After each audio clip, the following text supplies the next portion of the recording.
ఏలూరు టీడీపీలో అసమ్మతి గళం వినిపిస్తోంది. టికెట్ దక్కకపోవడంతో గోపాల్ యాదవ్ తీవ్ర అసంతృప్తి వ్యక్తం చేస్తున్నారు. కడప జిల్లా వాసికి ఏలూరు ఎంపీ టికెట్ ఎలా ఇస్తారంటూ ఆగ్రహం వ్యక్తం చేస్తున్నారు.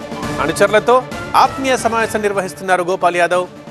ప్రధానంగా యనమలను టార్గెట్ చేస్తూ గోపాల్ ఒక సెల్ఫీ వీడియో రిలీజ్ చేశారు. టీడీపీలో బీసీలంటే యనమల పుట్టా కుటుంబాలేనా అంటూ నిలదీస్తున్నారు. యనమల మోసం చేశారంటూ గోపాల్ యాదవ్ ఆవేదన వ్యక్తం చేశారు. మీరే టికెట్ ఇస్తారని పిలిచారు, ఇప్పుడు మీరే మోసం చేశారంటూ సెల్ఫీ వీడియో రిలీజ్ చేశారు గోపాల్ యాదవ్. ముఖ్యంగా టీడీపీ సీనియర్ నేత యనమలని టార్గెట్ చేస్తూ హాట్ కమెంట్స్ చేశారు గోపాల్ యాదవ్. ఇంకా ఏమన్నారు ఆ వీడియోలో చూద్దాం.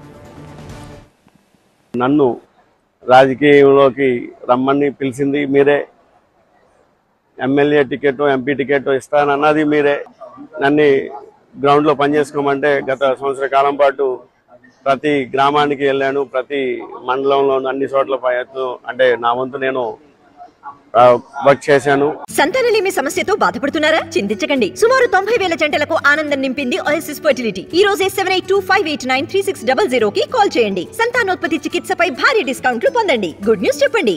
అది మీ అందరికీ తెలుసు. అంటే జెండా పట్టుకోవటానికే ఒక్కొక్కడికి భయం వేసి పచ్చిగా చెప్పాలంటే ఉచ్చపడే రోజుల్లో నేను జెండా కట్టుకుని తిరిగాను. ఇలా చేసి ఈ రోజున కనీసం నాతో ఒక మాట కూడా మాట్లాడి, అంటే అపాయింట్మెంట్ అడిగినా ఇవ్వకోకుండా ఇలా అంటే మీకు ఇక మాటల్లో చెప్పలేం. జరిగింది ఏదో జరిగింది. అందరికీ నేను వినిపించుకునేది ఏంటంటే, నా బాధను మీ అందరినీ నాతో పాటు సంవత్సర కాలంగా పనిచేసిన వాళ్ళందరినీ కలుసుకోవాలనుకుంటున్నాను. అధిష్టానం మరి ఏ విధంగా ప్రలోభానికి గురి చేశారో నాకైతే తెలియదు. ఎప్పటికీ కూడా నాకు విజనరీ లీడర్ మీద నాకు చాలా నమ్మకమైన